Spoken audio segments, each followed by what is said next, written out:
اللهم صل على سيدنا محمد وعلى آله وصحبه وسلم. waxaan ka hadlaynaa arrin ka socota gobolka Sool dhul ka mid ah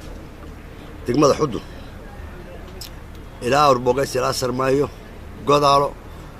dhulka waxa lagu sii daayay diyaarado aan cid wadata iyo cid la midna la garanayn oo yiri waxaanu nahay shidaal baanu baaraynaa xoraa shirkad baa meesha tagtay waxay tagtay degmada Xudun meel ka mid ah odayaashii way sarkeen waa la diido naga noqdaa la yiri burcay yimaadeen noqodka ay soo noqdeen diyaaradaha baa meesha tagay joog hoose ku duulayaan xoolo badan bay wax yeeleen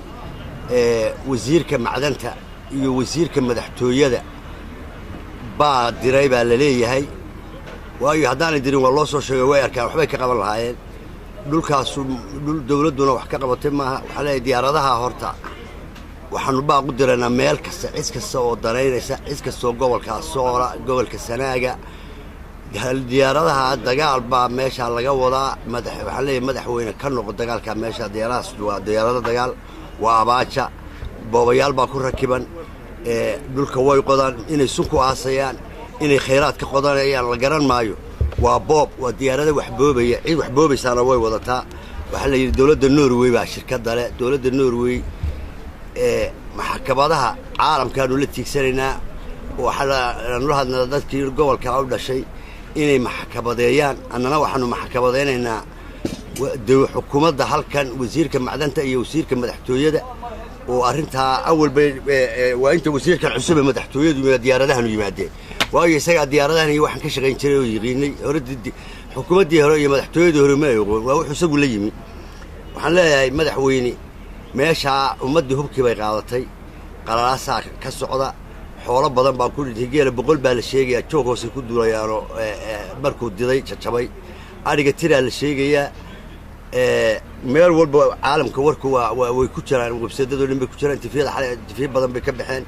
odayaasha dalka jooga way cambaareeyeen Xudun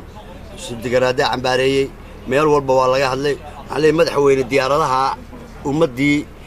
terarka ku riday xoolaha dadkii reer miyiga xoolahoodii laayay wax ka qabo baan leeyahay ummadda wax hore oo wax tara ummaddaas caafimaad ma leh wasaaradda arrimaha guduhu kama shaqeyso oo wasaaradda caafimaadku kama shaqeyso wasiirka caafimaadka iyo wasiirka arrimaha gudaha eeri baan leeyahay waayo waxa weeye dhulka kale caafimaadka iyo arrimaha gudaha way ka shaqeeyaan gobolka Sool arrimaha guduhuna kama shaqeeyo caafimaadkuna kama shaqeeyo labadaada wasiir talaaba sharciga ka qaad ciidamada iyo diyaaradahana naga soo celi haddii aadan deel la qabin madaxweyne inta waxaan ku darayaa degmada Buuhoodle muddo dheer bay meeshan barasaab iyo magacaawnaayeen barasaabkeedu tuulooyinka kalena baabuur bay leeyihiin barasaabkeeduna gaari male taxi yar ku socdo meel muxuu ku tagaa gobolkii muxuu gobolkii ku tagayaa waxa jiraahdaa xukuumaddu barasaabkii Buuhoodle halku jooga hadduu halka joogo muxuu ku tagaa gaari male xafiis looma samayn muxuu ku tagayaa waxaad moodaa maamulku inuu xukuumadda maanta jirta inay si gaar ah ula dagaalamayso gobolka Sool iyo Sanaag barigeeda iyo gobolka Buuhoodle waayo waxa jira caalamku caawimadu bixiyaan ma gaadho halkana wax uga tagaan caafimaad male arrimahiisa guduhu kama shaqeeyaan waxaan u qaadanaynaa haddaadan ka hadlin oo wax laga qaban madaxweynaha xukuumaddaada amar siin inaad ula qabtid dhulbaantana waxaan leeyahay meesha isku dhac baa laga wadaa inaga ilaaliya diyaaradaha soo dhulkeena soo geli ha loo diyaar garoo si la isaga celiyo diyaaradaha cadowga wato xukuumadda Axmed Maxamed maamulo ma xukuumad tagtaa oo ka hawl gasha meesha la yiraahdo Laascaanood Buuhoodle iyada warkeeda wada laakiin Laascaanood kama hawl gasho wax qabad ay u sameystaan ma jirto waxa jirta 2% ilaa in riyaalo lagu magacaabo 2% kaas waxa lagu waxyeeleeyaa dhibaatada iyo ciidamada la dul dhigay Laascaanood ayaa lagu waxyeeleeyaa waxa weeye haddii dalka la leeyahay waa Somaliland de waxa weeye inay gaadho wixii halkan waxaad arkaysaa tuulooyin qaylinayo waxaan noloma qaban iyaduna waa gobol dhan gobolkii dhammaan wax allaale wax laga qabtaa ma jirto haba yaraatee sanaag carradu baanta wixii ah oo dhan wax laga qabtay ma jirto harti oo dhan lagama qaban wax laga qabtay ma jirto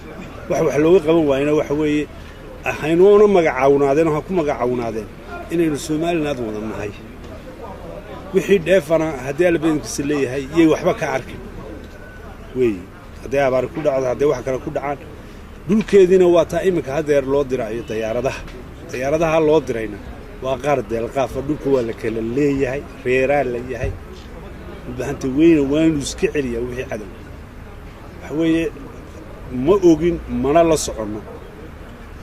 ma habeen hore waxa ka hadlayay nin u dhashay goboladan dhexe